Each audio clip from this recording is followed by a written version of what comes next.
Sinong hangal ang nangialam sa laban natin? Sandali.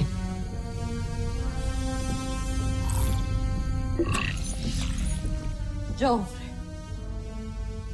ang sasakyang yan, galing yan sa Busan. Sino ang piloto ng sasakyang yan? Sino ang traitor na Busan?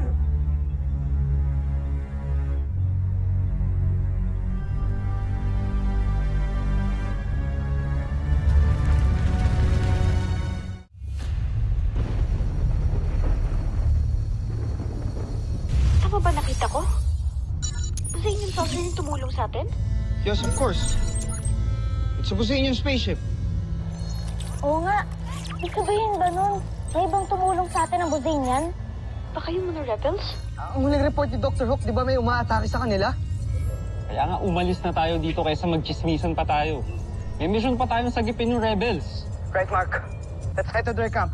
Let's not waste any more time, guys. Let's go.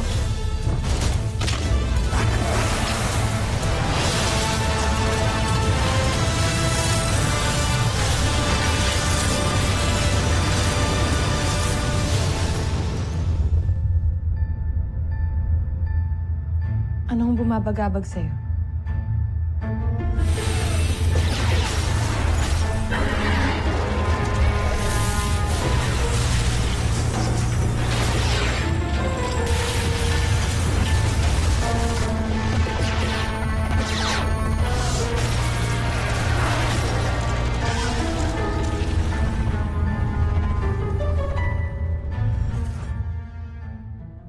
Sino nag-traitor sa atin? Bakit niya kailangang kampihan ng Voltes 5? Hindi kaya isa siya sa mga rebelde ng Busan. Baka naagaw niya ang isa sa ating mga sasakyang pandigma na sumugod sa kanilang kampo. Hindi. Imposible yan. Bakit niya kailangan tulungan ng Voltes 5 na mismo ang kampo nila ay sinasalakay natin? May traitor muli sa ating bayan.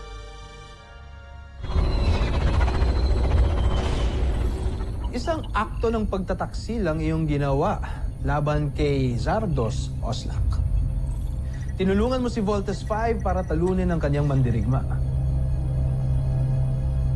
Hindi si Zardos ang aking Panginoon. Sinunod ko lamang ang utos ng ating Emperador Zambojil para wag siyang panalunin sa labang ito. Nang sa gayoy, hindi na mabango pa ang pangalan niya sa mga maharlika ng Busan. Ninigurado ko na nagtataka si Zardos ngayon sa sinapit niyang pagkatalo. At tiyak akong pinoproblema niya ngayon ang kanyang kahihiyan. Joffrey, hindi ako. Batid mo ang katapatan ko sa'yo.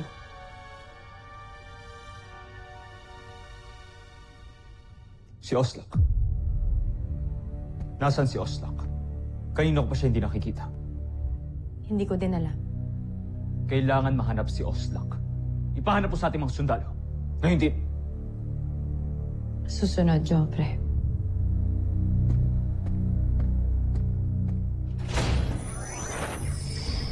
Kaya na muna nating namnamin niya ang kanyang pagkatalo. Dahil hindi pa ito nagtatapos dito, General Oslak. Magtutulungan pa tayo. Nadalhin natin si Zardos sa kanyang pagbagsak.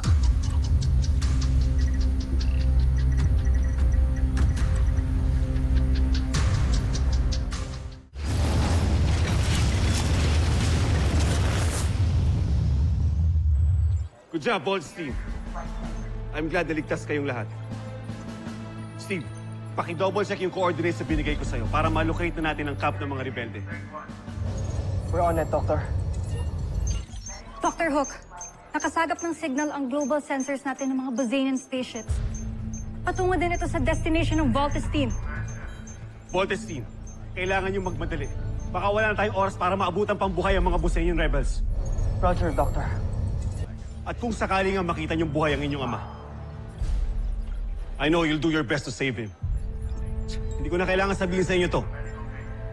But we need his expertise para tuluyan natin matalo ang mga kalaban. Of course, we will save him. No need to remind us, Doctor. Gagawin namin ang lahat para maligtas si Papa. Tama si Kuya Bert, Doctor. Tagal na po namin win-wish ang chance na to para magkasama-sama na kami. At magtulungan sa pagliligtas ng planet Earth. Tayong lahat. Kasama si Papa. Let's make it happen, team! Let's go! Roger!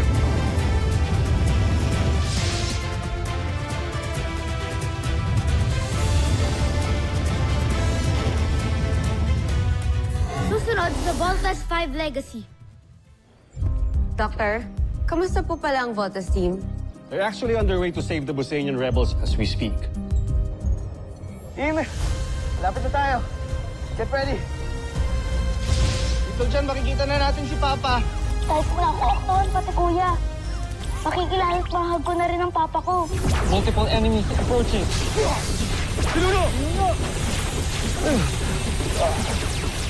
Si Zardos na lang ang suliranin natin. Diyan ka nagkakamali, Baron Zan. May inihanda akong sorpresa para kay Zardos. At ipinapangako kong magwawakas sa araw na ito ang kanyang buhay. Hindi ako makapaghintay. Team, andito na tayo sa camp ni Papa.